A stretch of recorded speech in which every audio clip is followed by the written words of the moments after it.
Hello, Hi, how are you? I'm good. How are you? I'm good. How old are you again? I'm 30. Mm. So my question was, why don't your friends like my content? But do you have a question? Yes, so my question was for the high value women or the women who are above the 10%. Okay. You made a Earnings? earnings. Okay. Yeah. You made a post about men who are the 6%. Why should they only have one woman? 3%. 3%. Why should Mm-hmm. they have one woman? Mm-hmm. So for women who are high valued, who are educated, who do make more than the 10%, how do we, I guess, get these 3%ers that only want one woman? I Okay, first of all, a woman's not high value because of her income. okay. The value proposition for women is different. You know, uh, she's attractive and appealing, uh, has a comforting character, she's discerning and disciplined, and several other things. But money doesn't make a woman high value. Okay. Otherwise, you could go into Hollywood. You can go to places where women have hundreds of thousands of millions of dollars, and they still have to marry Below. men on a. Right. So you're basically asking, how do I get a 3% man to be a loyal? You want what all women tend to want. You want a loyal alpha. Why? Where in history have women never been able to make that kind of demand of such a rare man? I don't think ever. I mean, I understand it. I feel like every man that I've dated of high value has always wanted more women, but I just never. So is that something we should just deal with?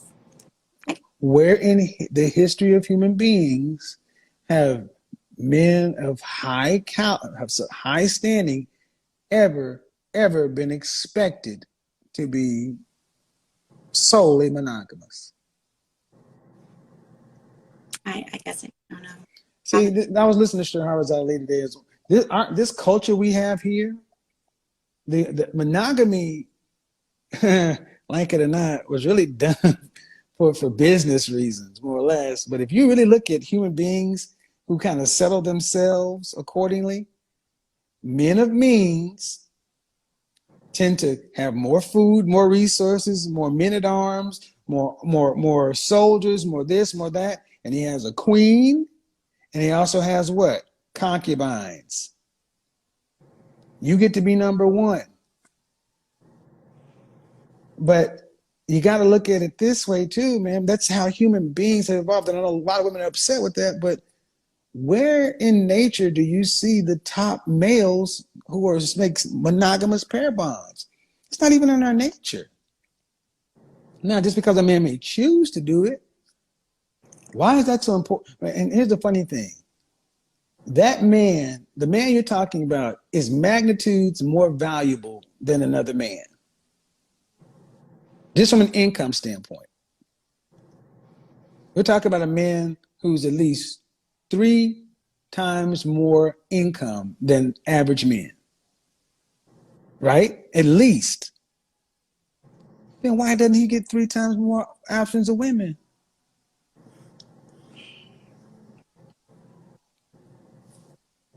He's more valuable, right? And see, this is a female fantasy. I want you to go out there and kill the dragon, be the top dog. I want you to dominate other men, subdue the environment, and I want you to bring it all to me. And then I want you to solely commit to me.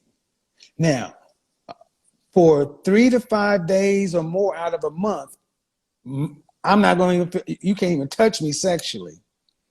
And we know in business, anytime a monopoly is on something, what happens to customer service?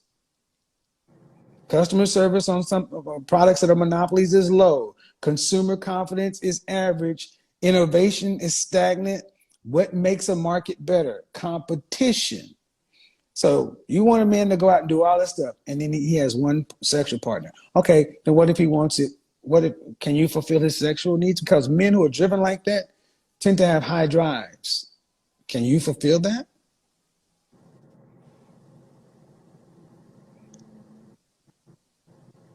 I can try. No, no, no, no, I, no, no, no, no, not I, try, not try. The men we're talking about, let's get into it. The men who are driven like this are generally healthy, generally very virile, have higher levels of testosterone. They are conquerors by nature. And most women cannot keep up with a man's sex drive. So he's supposed to go out and do all that stuff and limit himself. Why? I'm trying to understand the justification. Why?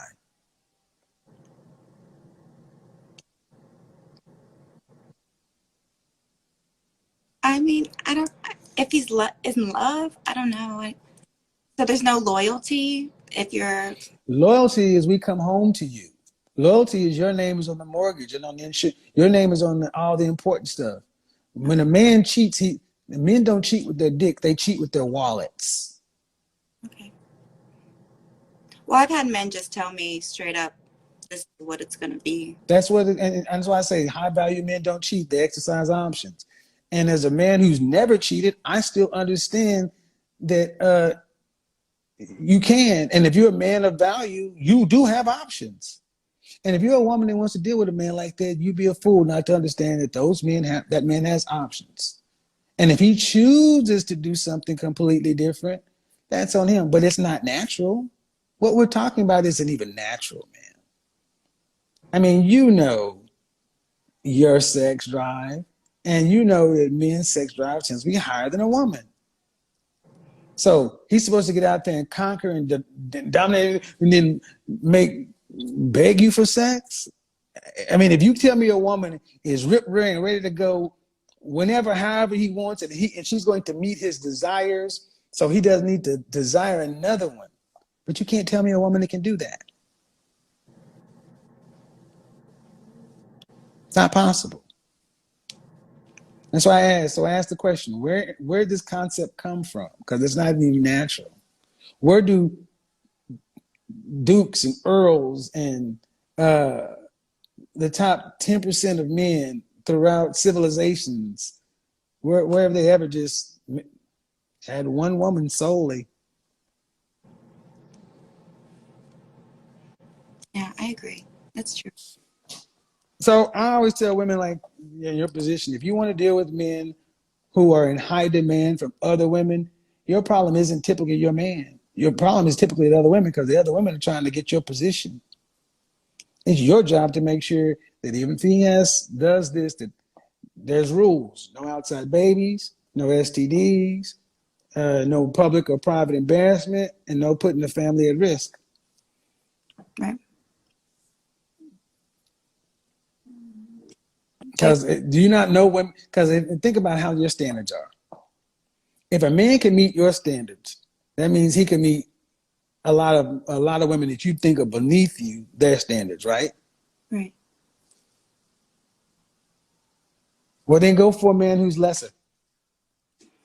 Why don't you go for a man who's not valued, who's not pre-selected, who other women just are like, oh, you can have him all to yourself. I don't want him. You got him, girl. But that ain't what you want, right? No. Right. And how old are you again? I'm 30. Okay. Do you want to get married? Yeah. Kids? I've won.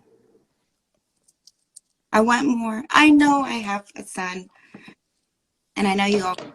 I'm just telling you, if you talk about high value men, you know what that means, right? My son is with a high valued man as well. I know you. Was he your husband though? No, he was not my husband. Why was he? How long were you guys together?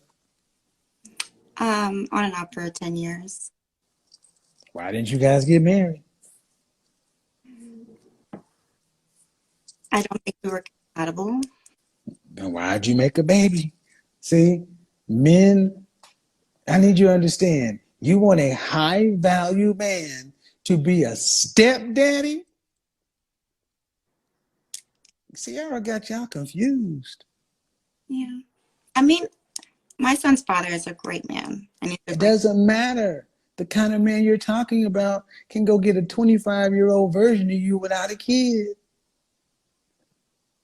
That's why I'm like, I think you ladies need to realize when you have children, high value is pretty much off the table, especially in today's dating environment. Today's dating environment is different than it was even 5 years ago. Too much information. The cat is out of the bag. New York Post even talked about it today. Do you realize that you can't have one struggle to get the kind of man you're talking about? Not one. Did you watch my broadcast last night? Is it over for these women? No, I didn't. I didn't see. I talked about the kind of women that it's over for regarding high value men. And I said these career boss chicks, these high earners who want to continue that, it's over for them because a man's not going to compete with that. Go watch it last night. I was like, and then and I also talked about women who are unfit. It's over for them. And I said it too. If you have a kid, it's a wrap. Because you got to realize that the men you want are in the top 5% of men. And they can go get, and they have access to, and women are actively shooting their shots. So what can you do? And then you want them to be monogamous? You're not monogamous. You bring in somebody else's kid. Here it is. Men with golden, I'm going to talk about this. Men with golden penis syndrome are ruining sex and dating for women. And this is written by a really lame blue pill dude.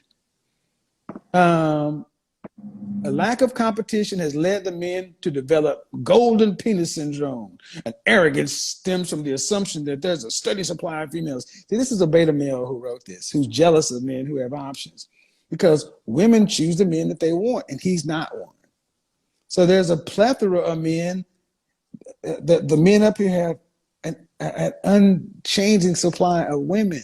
So how can you go in at 30 with a 10-year-old expecting a man up here and he's going to be loyal? That's a big ask. That's a big ask. Sex ratios among college-educated heterosexuals and singles is approximately 3 women to every 2 men. And then even in 1981 was the last time a 4-year colleges graduated more men than women. And then where was this? In New York City, 9 to 12% of men in that category identify as being gay or bi. So what is it? Some 9 to 10%, 9 to 12% of Manhattan said they're gay. So basically what I'm saying is you ladies, if you want these men who are up here, and you know, do you think you don't know what you have in your house that's of more value? And if a man knows that he's socioeconomically, from a height standpoint, or from a marketplace standpoint, he is more rare,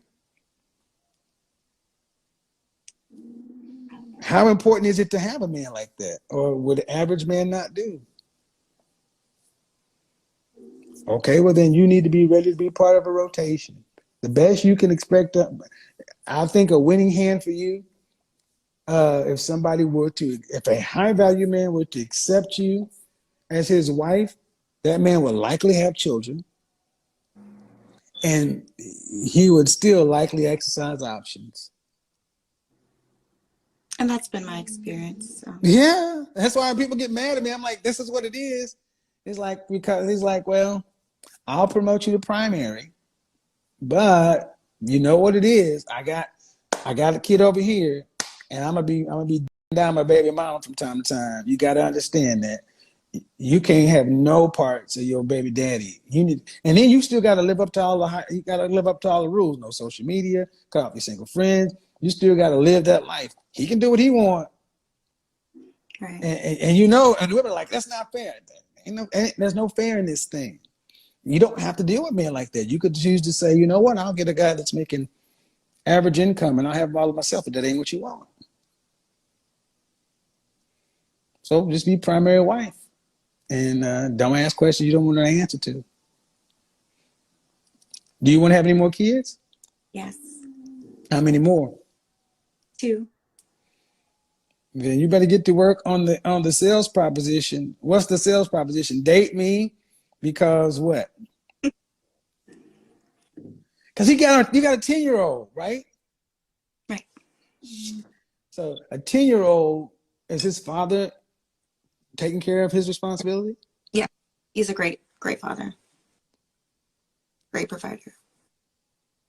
Still, I mean, I've been in that position too. Still, y'all need to come up. I'm just. This is a good conversation, but you gotta know the kind of man you're going after. Unless you're going after a man who's in his late 40s, 50s. Mid 40s, early 40s. Late 40s, 50s. Because those are the guys who tend to be like, fine. Yeah, we're like, whatever. But if you mid 40, I mean, you're talking about income. A guy doesn't hit his financial stride till 45 to 55. So depending upon the kind of income you're talking about, he has to have time to get there. So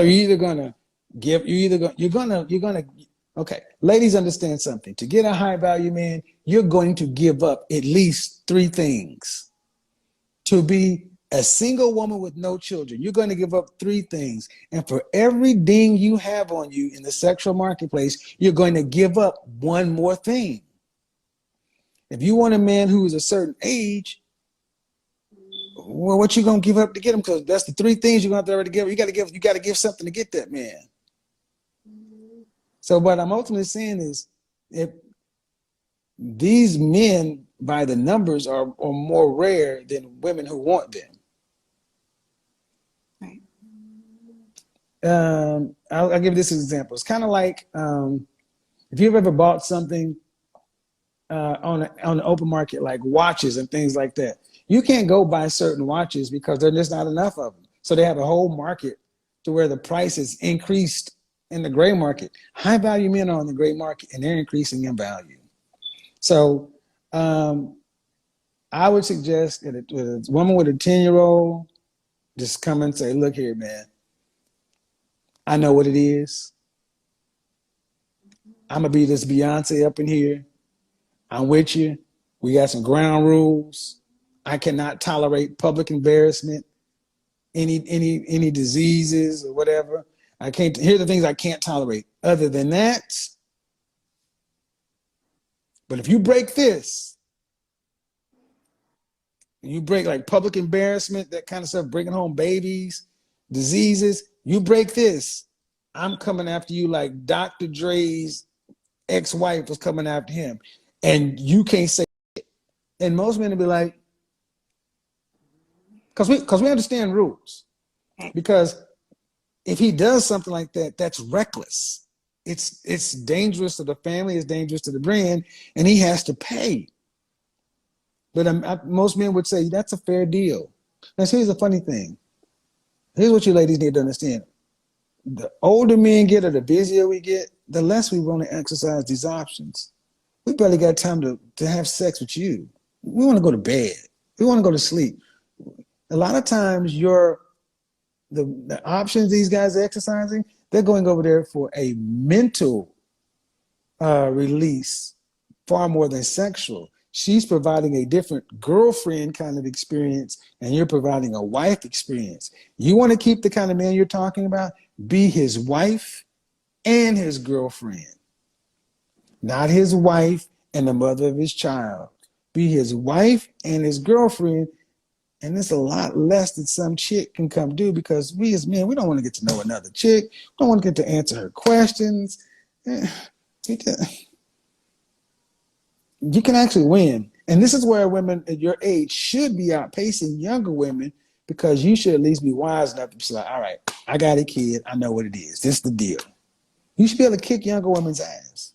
So I just gave you some real good game right there. If you're willing to be pragmatic, you can win.